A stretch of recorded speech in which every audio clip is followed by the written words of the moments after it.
दोस्तों, आज के इस वीडियो में हम जानेंगे टॉप 10 मोनोपोली शेयर्स कौन से हैं। इंडियन शेयर मार्केट में टॉप 10 मोनोपोली कंपनीज कौन कौन सी हैं।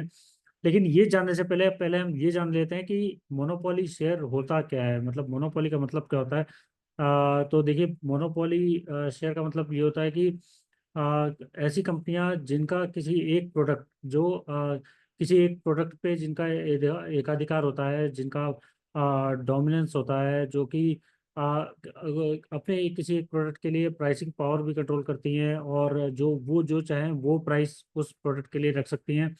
और उस प्रोडक्ट में उनका सबसे ज़्यादा मार्केट शेयर होता है। जो भी उसके कंपटीटर्स हैं उनके लिए वो बहुत डिफिकल्ट होता है, उनका मार्केट शेयर बहुत कम या ना के बराबर होता है।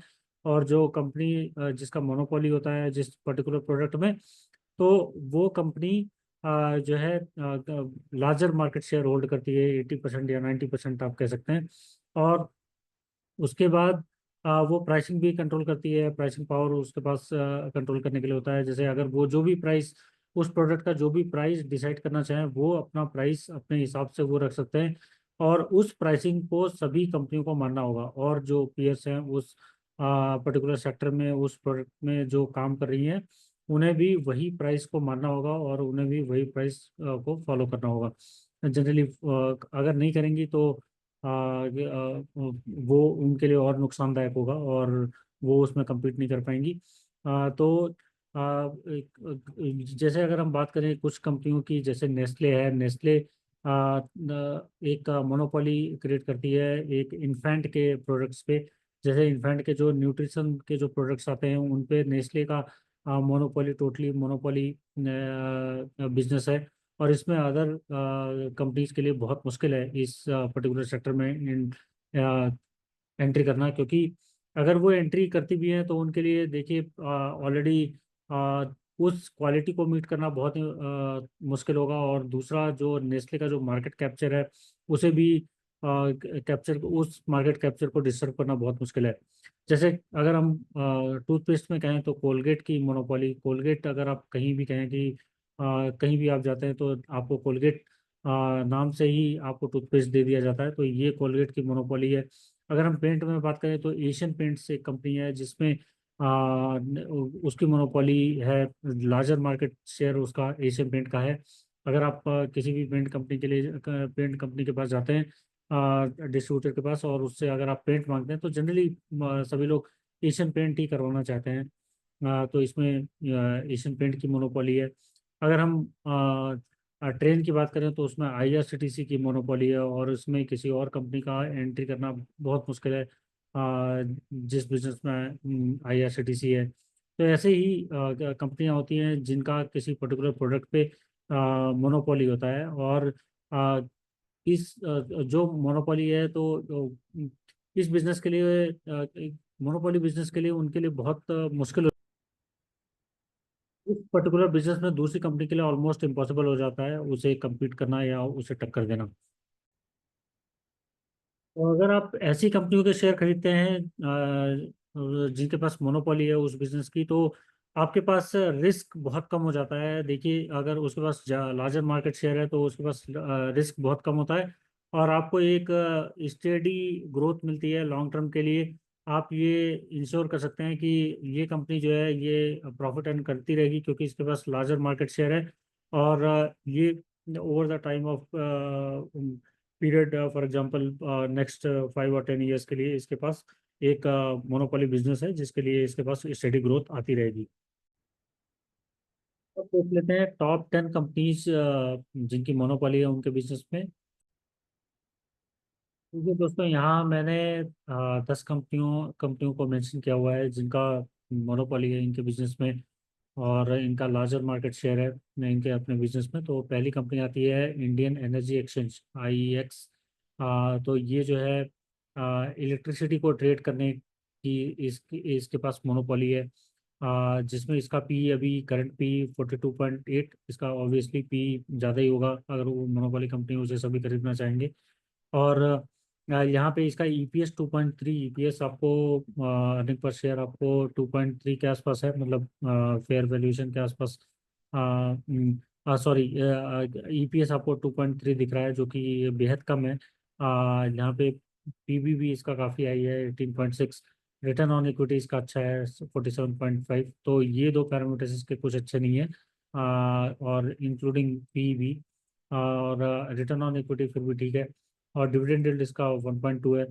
15,000 करोड़ के आसपास की मार्केट कैप की कंपनी है। फिर आती है नेस्ले। नेस्ले इंडिया एक बेहतरीन मोनोपोली बिजनेस क्रिएट करती है, जिसमें इसका पी 87 के आसपास है। और इसके जो नंबर्स हैं, ईपीएस इसका ठीक है, पीबी रेशो काफ़ी ज़्यादा है 102 इस, मतलब ये तो बहुत ही ज़्यादा है। तो लेकिन आपके पास अगर कोई चॉइस नहीं है, अगर आपको नेस्ले खरीदना है तो महंगा ही खरीदना होगा। 2 लाख करोड़ के आसपास की मार्केट कैप की कंपनी। फिर आती है हिंदुस्तान एरोनॉटिक्स लिमिटेड, HAL, जिसको जो 16 के पी पे अवेलेबल है, और 184 का इसका ईपीएस है, और 4.2 पीबी रेशो के साथ। तो ये एक अच्छा चॉइस हो सकता है आपके पास, HAL। और फिर कैंप्स कैंप्स भी आता है। कैंप्स भी बेहतरीन कंपनी, जो कि कंप्यूटर एडेड सर्विसेज प्रोवाइड करती है, म्यूचुअल फंड सर्विसेज प्रोवाइड करती है। तो नेस्ले, कैंप्स और HAL, ये तीनों एक अच्छा आपके लिए अच्छे शेयर साबित हो सकते हैं जिनके पास मोनोपोली बिजनेस है। और फिर आती है आईटीसी। आईटीसी के पास टोबैको, जो इनका टोबैको बिजनेस है, वो वो इनका मोनोपोली बिजनेस है। और टोबैको में देखिए, अब हर एक कंपनी को एंट्री मिलना मुश्किल है। किसी दूसरी कंपनी को गवर्नमेंट इजीली देगी नहीं कि आप टोबैको का बिजनेस करिए। और फिर ये कंपनी जो है इस सेक्टर में मार्केट लीडर है। तो जिसका पी 29.5, और ईपीएस 11.1, पीबी 8.3, और 5-6 लाख करोड़ के आसपास की इसकी मार्केट कैप है। 3.4 का, 3.5 के आसपास इसका डिविडेंड यील्ड है। तो आईटीसी भी एक अच्छा चॉइस हो सकता है। फिर आती है एशियन पेंट। एशियन पेंट का पी काफ़ी महंगा है 62.4, और फिर ईपीएस इसका 44.3, पीवी रेशियो 18। मतलब ये तीनों नंबर्स तो अच्छे नहीं है, बट अगर आरओई, रिटर्न ऑन इक्विटी की बात करें तो 27, जो कि ठीक है। डिविडेंड यील्ड इसका अभी प्राइस के हिसाब से 0.11% के आसपास आप मान लीजिए। और 3,29,000 करोड़ के आसपास का मार्केट कैप। तो एशियन पेंट अच्छी कंपनी है। BHEL, फिर भारत हैवी इलेक्ट्रिकल्स लिमिटेड, इनके पास टरबाइन वगैरह ये बनाते हैं। और इलेक्ट्रिकल इक्विपमेंट्स बनाने वाली ये कंपनी है। और जिनके पास मतलब बहुत सारे गवर्नमेंट के ऑर्डर्स हैं जो केवल BHEL को ही मिलते हैं। और इनके पीएस इनसे compete नहीं कर सकते। तो इनके ईपीएस काफ़ी कम, और PB PB ratio 1.2 fair valuation के आसपास है। और फिर आरओई 10.6, और 42,000 करोड़ के आसपास की मार्केट कैप की कंपनी 1.7 इसका डिविडेंड यील्ड। तो यहाँ पे BHEL भी ओके ओके है, बट अगर आपको टॉप कंपनियां चूज करनी है तो आई थिंक अभी तक नेस्ले, कैम्प्स, और HAL, और आईटीसी, और एशियन पेंट्स। तो फिर गुजरात गैस आती है जिसका पी 17.3, और 36.6 का ईपीएस, और पीबी 5.2, 35,000 करोड़ के मार्केट कैप की कंपनी। फेयर है, बट आई थिंक जो हमने ऊपर कंपनियों की बात करी वो ग्रेट है। और फिर प्राज इंडस्ट्रीज आती है 50 का पी, ये भी काफ़ी महंगी है। और ईपीएस इसका 8.9, 9.1 का पीवी रेशो, ये भी काफ़ी खराब नंबर्स। तो ये तीनों तो अच्छे नंबर्स नहीं है इनके लिए, काफ़ी महंगी कंपनी आपको मिल रही है यहाँ पे। और आरओई, रिटर्न ऑन इक्विटी की बात करें 23, ये ठीक है। डिविडेंड यील्ड 0.5, ठीक।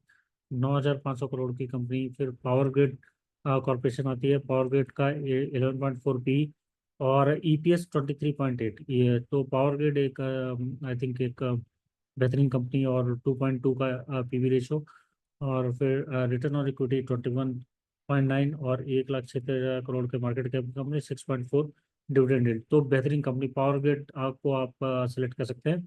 तो अगर आपको इनमें से टॉप मोनोपोली कंपनीज लेनी होंगी तो आई थिंक आप नेस्ले को देख सकते हैं, कंप्यूटर स्कैम्स को देख सकते हैं, और फिर Hindustan aeronautics limited, ITC, Asian paints, और फिर पावर ग्रिड। तो ये आई थिंक मेरी टॉप चॉइस होंगी अगर आप इन कंपनी को देखना चाहते हैं तो। लेकिन फिर भी आप अपना एनालिसिस ज़रूर करिए, और आई थिंक ये वीडियो आपके लिए इंफॉर्मेटिव होगा।